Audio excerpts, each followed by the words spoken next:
हरे कृष्ण।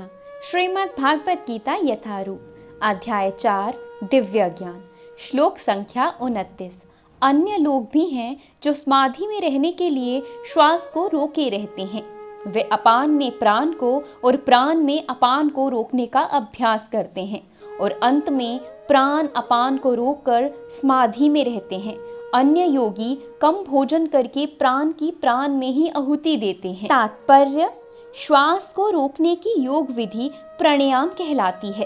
प्रारंभ में हठ योग के विविध आसनों की सहायता से इसका अभ्यास किया जाता है। ये सारी विविधियां इंद्रियों को वश में करने तथा आत्म साक्षात्कार की प्रगति के लिए संस्कृत की जाती हैं। इस विधि में शरीर के भीतर वायु को रोका जाता है जिससे वायु की गति की दिशा उलट सके। अपान वायु निम्नगामी है और प्राण वायु ऊर्ध्वगामी। प्राणायाम में योगी विपरीत दिशा में श्वास लेने का तब तक अभ्यास करता है जब तक दोनों वायु उदासीन होकर पूरक अर्थात सम नहीं हो जाती। जब अपान वायु को प्राण वायु में अर्पित कर दिया जाता है तो इसे रेचक कहते हैं। जब प्राण तथा अपान वायुओं को पूर्णतः रोक दिया जाता है तो इसे कुंभक योग कहते हैं। कुंभक योग अभ्यास द्वारा मनुष्य आत्म सिद्धि के लिए जीवन अवधि बढ़ा सकता है। बुद्धिमान योगी एक ही जीवन काल में सिद्धि प्राप्त करने के इच्छुक रहते हैं। वह दूसरे जीवन की प्रतीक्षा नहीं करता।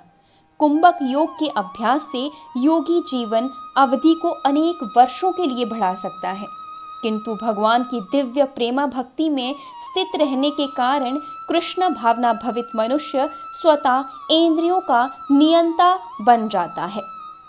उसकी इंद्रियां कृष्ण की सेवा में तत्पर रहने के कारण अन्य किसी कार्य में प्रवृत्त होने का अवसर ही नहीं पाती। फलांत जीवन के अंत में उसे स्वतः भगवान कृष्ण के दिव्य पद पर स्थानांतरित कर दिया जाता है। अंततः वह दीर्घजीवी बनने का प्रयत्न नहीं करता, वह तुरंत मोक्ष पद को प्राप्त कर लेता है। जैसा कि भागवत गीता में कहा गया है, जो व्यक्ति भगवान की निश्चल भक्ति में प्रवृत्त होता है वह प्रकृति के गुणों को लांघ जाता है और तुरंत आध्यात्मिक पद को प्राप्त होता है।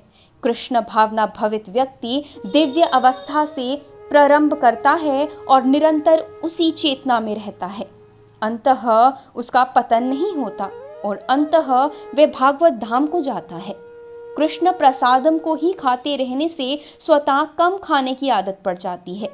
इंद्रिय निग्रह के मामले में कम भोजन करना अत्य लाभप्रद होता है। इंद्रिय निग्रह के बिना वह बंधन से निकल पाना संभव नहीं। हरे कृष्ण।